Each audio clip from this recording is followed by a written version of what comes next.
even like his big smile, like he just completely lit up a room. His dimples, he was just a gorgeous soul. It's the only way I can describe him. Like we just got so lucky to be able to know him. Obviously, I grew up with him for 15 years. But to me, he was always just a melt. We were always fighting, arguing back and forth. But then if there were times, especially because I was getting older, I seen him a few times when we were at a concert or something. He's checking on me, make sure we're okay. So um, he was like a good person, a good brother, and I could see that, especially because like all of our family friends and his friends and all, they always said it, and yeah. So overall, I'd say he was like a great person, always trying to make people laugh, acting weird, doing weird faces, weird voices, trying to torture you and annoy you. But that's why he's meant to be. Like I was obviously the older cousin, but we were just so close. Like he was my cousin, but he was also one of my best friends. Him and my other cousin, we were just even growing up, we were just so close. But we had the younger of us three absolutely tortured, like dressing him up as a girl, but not Robert, my other cousin. Like me and Robert were dressing him up as a girl, locked him out of the caravans and stuff like just he was genuine, just a genuinely nice fella. Like he would do anything for anyone, sorry. Like he just was such an amazing person. Like and everyone says, oh, they were one of a kind. Like Robert really was one of a kind. He was just there'll never be another him ever.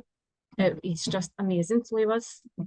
So it was Collective reached out to us and kind of approached us and went like, this is what we want to do, and we want to be able to bring this into the schools and make people think that do we really want to do this?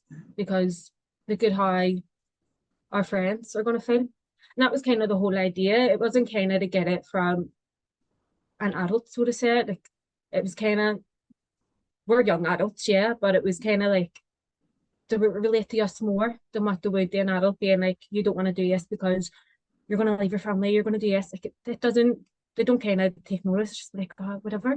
Whereas with Hope for Life and the Uber Heroes project, like it was so hard. Like even going in to do, I think we sat for about 5 hours just listening and talking to each other. And it was so hard to hear everyone else.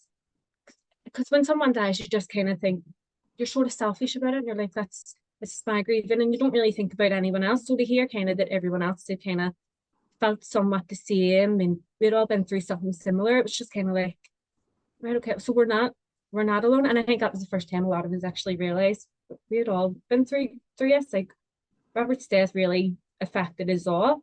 Um, but it was really hard. There was loads of God, I think I cried so much that whole night. Like, but it was so good. And Dee and Nadia and the whole Hope for Life, all of them, they've just been so good. Like I don't think we could have got anyone better to tell our story. They've been so helpful.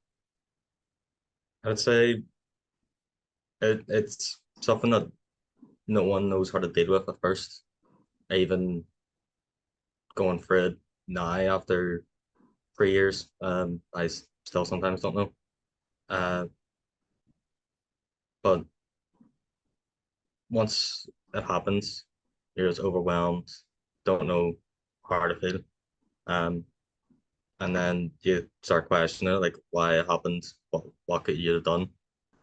But if you didn't know yourself, there you might start blaming yourself and whatever, but you shouldn't, because if if it's someone who always had a smile on their face, always laughing jokes and didn't show any signs, you couldn't done much there. Obviously you can try to reach out more people if you haven't spoken to them a while, but people these days don't want to, for the most part, I'd say. Um, Especially when it comes to male suicide, the stigma and all that, well, we shouldn't speak up. But it's all wrong. Everyone should be speaking up, and I'd say if anyone is experiencing thoughts that they should try to reach out, and if anyone's recently experiencing grief, then get yourself into reaching out. So try to talk to someone about it. Try to express yourself, try to keep moving on. And you might never get over it, but it'll still be with you, but you just learn to live with it. And I think it's important for kids nowadays to realize like there's no after. There's no looking down from heaven. There's no party with the angels forever young. Robert was 19. Robert chose to end his life. Robert's not seeing any of this.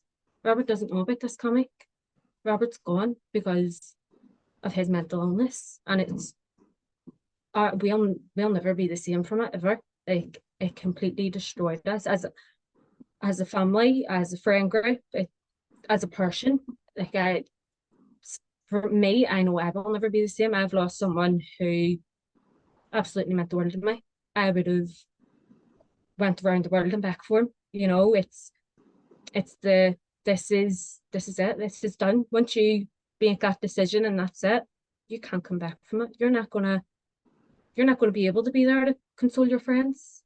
You're not gonna be there when they're crying over you, when your mummy can't function because she's lost her baby. Like it's so temporary, and it literally is a temporary solution, or a permanent solution to a temporary problem. And I don't think people realize that. I think people, and it's almost as if nowadays, because I know with Robert had the balloon release and he had so much going on after him, but that was literally that was just to keep our minds off the fact that he was not there. Like we had to find a way to cope with that.